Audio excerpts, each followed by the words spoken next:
तो कैसे हैं आप सब मेरे प्यारे YouTube के परिवार को मेरा प्यार भरा नमस्कार। आपके अपने चैनल हॉरर वर्ल्ड में आप सभी का स्वागत है। मैं आपके सामने लेकर आया हूँ एक बहुत ही भयानक कहानी। मैं उम्मीद करता हूँ मेरे द्वारा बनाई गई सभी कहानियां आपको पसंद आएंगी।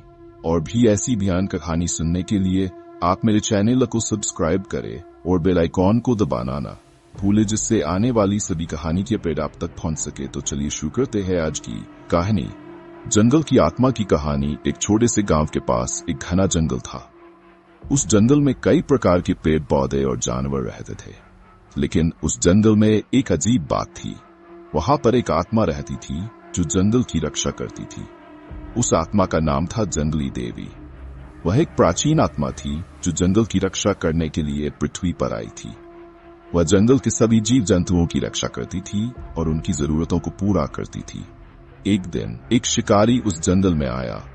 वह जंगल के जानवरों का शिकार करने के लिए आया था, लेकिन जब वह जंगल में गया तो उसने देखा कि जंगल के जानवर उसे देखकर भाग रहे हैं। शिकारी ने सोचा कि यह जंगल के जानवरों का अजीब व्यवहार है, लेकिन जब वह आगे बढ़ा तो उसने देखा कि एक अजीब औरत उसे देख रही है। वह औरत जंगली देवी थी। जंगली देवी ने शिकारी से कहा, तुम यहाँ क्यों आए हो? शिकारी ने कहा, मैं जंगल के जानवरों का शिकार करने के लिए आया हूँ। जंगली देवी ने कहा, तुम यहाँ से चले जाओ, ये जंगल मेरा है और मैं इसकी रक्षा करूंगी। शिकारी ने कहा, मैं तुम्हारी बात नहीं मानूंगा, मैं जंगल के जानवरों का शिकार करूंगा। जंगली देवी ने शिकारी पर एक अजीब शक्ति का प्रयोग किया। शिकारी को एक अजीब और दर्दनाक अनुभव हुआ। वह जंगल से भाग गया और कभी भी वापस नहीं आया। उस दिन के बाद से जंगल के जानवर जंगली देवी की पूजा करने लगे।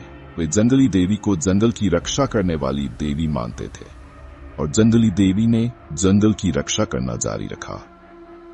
कुछ लोग कहते हैं कि आज भी जंगली देवी जंगल में रहती है और जंगल की रक्षा करती है, और जो कोई भी जंगल में जाता है उसे जंगली देवी की शक्ति का अनुभव होता है।